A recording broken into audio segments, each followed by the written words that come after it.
c'est la 5e fois que nous allons parler des médicaments essentiels au colloque de Bobigny. Et évidemment, ce n'est pas un hasard, puisque quand nous avons envisagé de nous réunir autour de la surmédicalisation, des surdiagnostics et des surtraitements, il apparaissait évident dans une période où beaucoup de gens commençaient à dénoncer des médicaments dangereux, mortels, où des scandales apparaissaient, il apparaissait beaucoup plus important de dire quels étaient vraiment les médicaments qui nécessitaient notre respect et notre adhésion.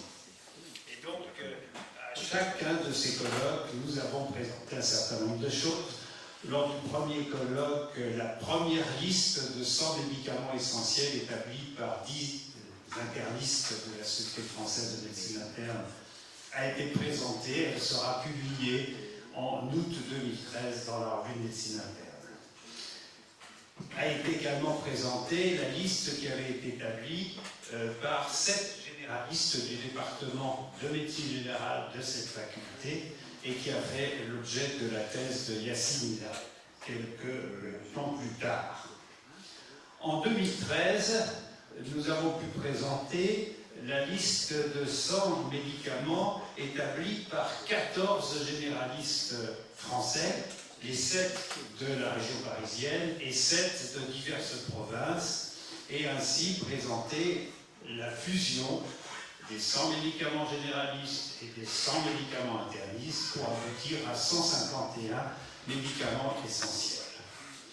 Et puis, nous sommes lancés dans la validation de ces listes à de beaucoup plus grandes échelles, et c'est ainsi qu'en 2014, nous avons présenté ici la validation par 101 internistes français, ce qui n'est pas tout à fait rien, de cette liste des internistes, la liste des 100 médicaments publiés en août 2013. Nous avons également étudié, lors de ce colloque de 2014, ce qu'il en était des médicaments essentiels dans les pays développés autres qu'à la France et dans les pays émergents, les fameux BRICS. Et puis en 2015, ont été présentés les 100 médicaments essentiels validés, cette fois-ci par 35 généralistes du Collège national des généralistes enseignants. Et puis, j'avais présenté un petit topo insistant sur le fait que, finalement, de toutes les drogues qui sont disponibles, de toutes les molécules innovantes ou pas, le premier des médicaments essentiels, c'était le bon médecin.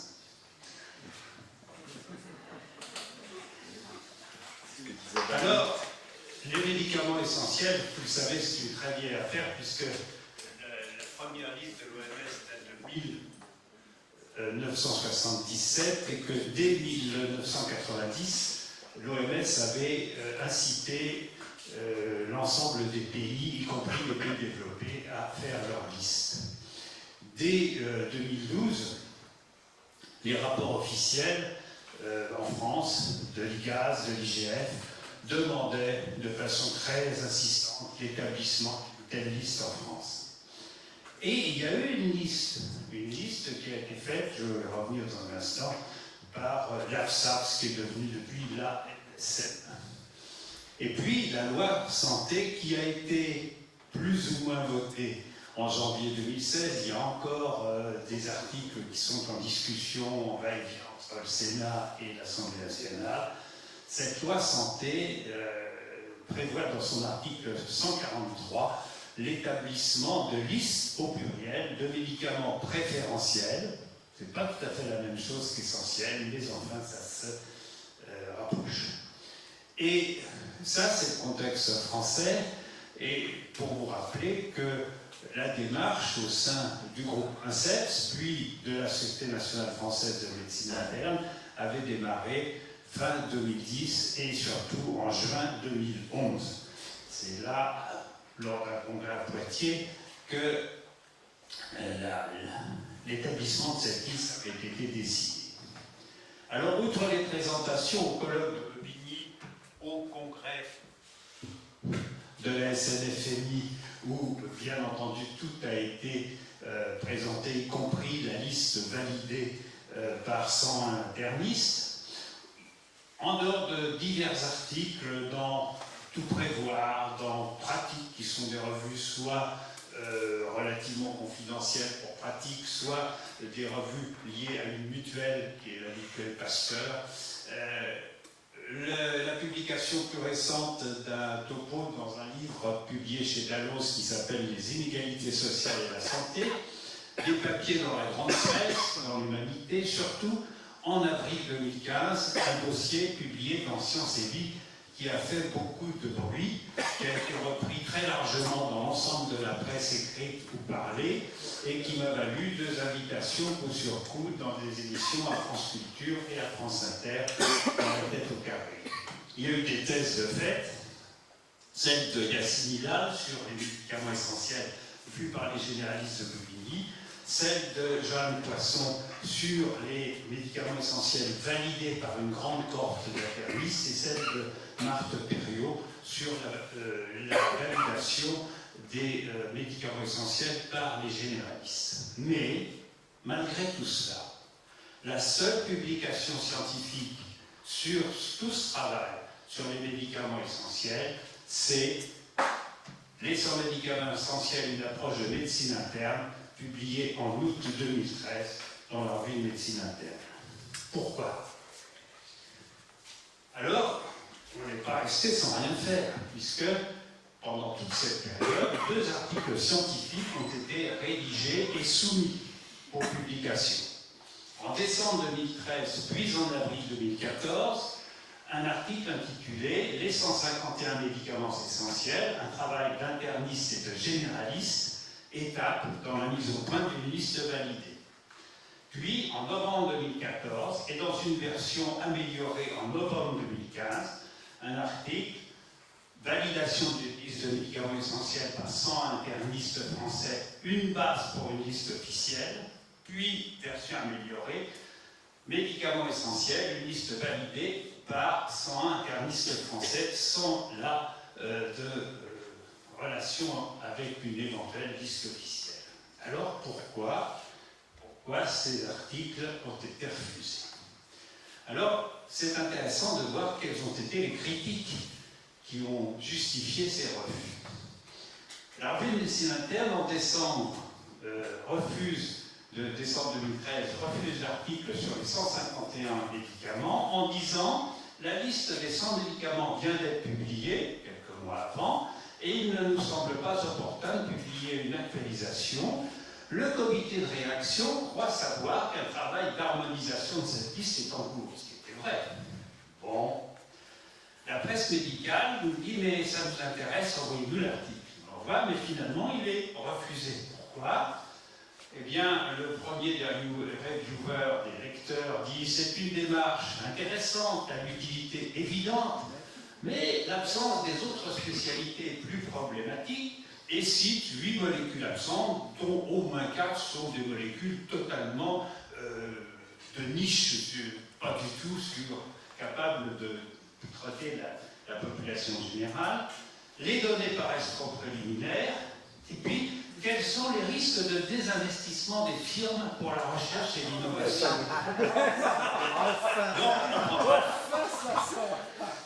Deuxième reviewer dit les risques d'une liste aussi limitative en termes de paupérisation des outils thérapeutiques.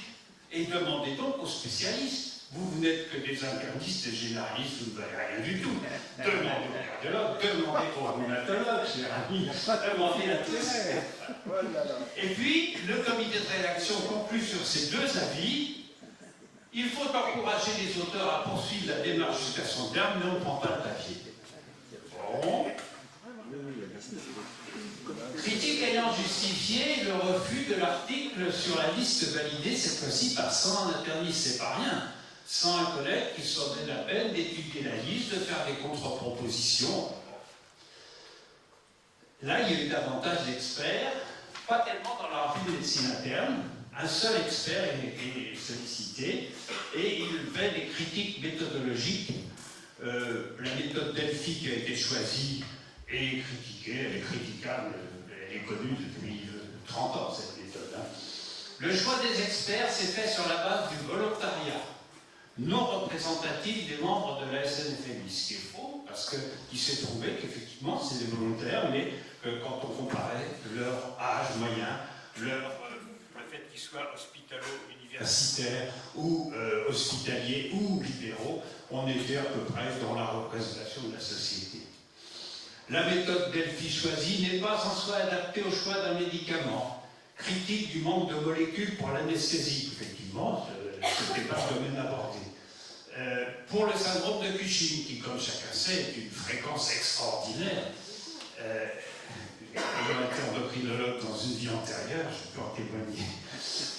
Il ne faudrait sûrement pas en faire une liste de référence, par exemple, pour limiter les formulaires pharmaceutiques des hôpitaux. On retrouve là cette espèce de crainte panique, mais je ne veux plus pouvoir prescrire mon médicament cher.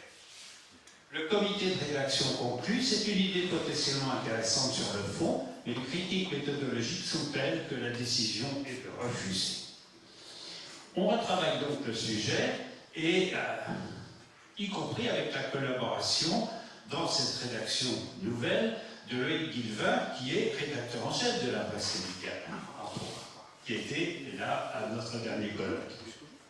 Eh bien, 6 experts sont mobilisés. 3 donnent un avis défavorable, un avis très favorable et 2 sans avis exprimé. Le premier, la principale critique est d'ordre méthodologique. Ce ne sont que des internistes. C'était dans le titre, évidemment. L'échantillon d'experts est biaisé parce que ce sont des volontaires qui n'ont peut-être pas une culture suffisante en thérapeutique. Ce ne sont que des docteurs, internistes éventuellement. Qu'est-ce que c'est Manque criant de médicaments pour l'anesthésie. Ah oui, c'était bidon. En tout cas, j'en veux pas. Deuxième remarque, les 100 internistes ont-ils vocation à définir les médicaments les plus essentiels? Conduira-t-elle cette liste à limiter l'accès des prescripteurs à l'ensemble des médications commercialisées? Plus un certain nombre de critiques de manque ponctuel. Le troisième, il faut publier ce travail. Le quatrième, 6 lignes uniquement pour corriger des erreurs de frappe. Donc pas d'avis vraiment exprimé. Le cinquième, le seul commentaire, le traitement de fond de l'asthme manque cruellement. Il y avait juste le salbutamol et un corticoïde, c'est vrai. Bon. Pas d'avis sur la publication. Et le sixième, il dit que c'est pas très différent de l'article qui a été publié il y a quelques mois, les 100 médicaments essentiels, et, je cite, il ne suffit pas de dire qu'il n'aboutira pas à des contraintes opposables pour que cette démarche y échappe. Il n'est pas acceptable d'indiquer que la plupart des auteurs et 72 sur 101 des collaborateurs de l'étude n'ont pas de lien d'intérêt. Il est indispensable de publier en annexe toutes les collaborations avec l'industrie des médicaments de tous les participants. Il y avait tous les liens d'intérêt déclarés par non seulement évidemment les 10 auteurs initiaux, mais tous les médecins qui avaient participé à la médiation et qui avaient des liens d'intérêt l'avaient déclaré, ça avait été signalé dans le texte. Alors, quand on a vu ça, on se dit c'est quand même un petit peu représentatif des obstacles qui existent dans la psychologie, si j'ose dire, d'un grand nombre de confrères, y compris que ceux qui ont un pouvoir décisionnel en étant lecteurs de la plus grande revue française, de langue française de médecine interne, de médecine tout court. Mais au niveau officiel, pendant ce temps-là, on a continué à pousser de façon relativement variable. Le rapport IGF-IGAS est très net parce qu'il dit qu'il faut absolument qu'en France, on fasse comme en Suède. En Suède, il existe depuis 15 ans une liste efficace de médicaments essentiels, qui ne va pas sans difficulté d'ailleurs. Et tous les ans, Gustafsson, qui en est à Stockholm le maître d'œuvre, se bat pour que la liste ne prenne pas dans le bon point année après année. Le rapport Bego-Castigliola sur la promotion et le bon usage des médicaments plaidait également pour une liste comme en Suède. Le rapport du Commissariat général à la stratégie et à la prospective en mars 1940 Là encore, les médicaments, leur usage, comment favoriser une consommation adaptée, il faut faire comme mensuel.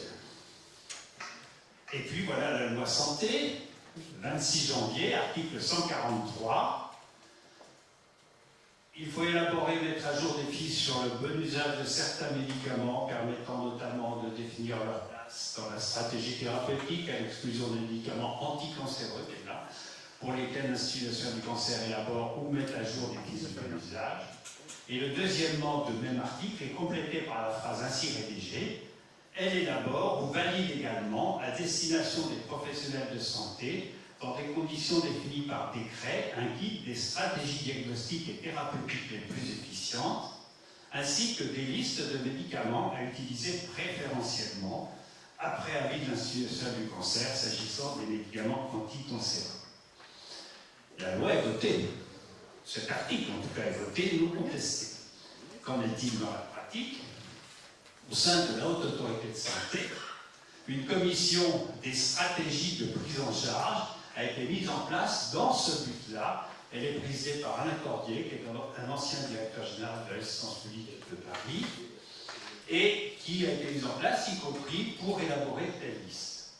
Ce point était à l'ordre du jour du collège directeur de l'HAS en mars 2016.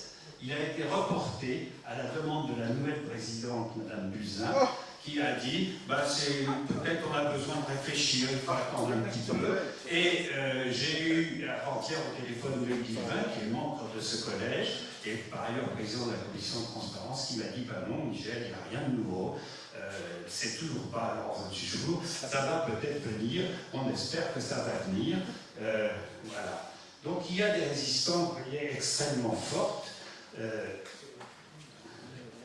On peut dire que l'industrie pharmaceutique est devenue une énorme machine. Jacobsen écrit « Elle ne se préoccupe plus de la santé, mais de ses intérêts ». Michel Rivasi, qui est député européenne, dans une récente conférence de presse, il y a une 8aine de jours, dit « Les laboratoires ont pris le pouvoir que les politiques lui ont laissé ». Et les professionnels de santé, ils ne sont pas blancs comme neige dans cette affaire, car ils ne sont pas exempts de multiples conflits d'intérêts, et même s'ils n'en ont pas directement, cette ambiance pèse lourdement sur leur choix, leur décision. Je vous remercie.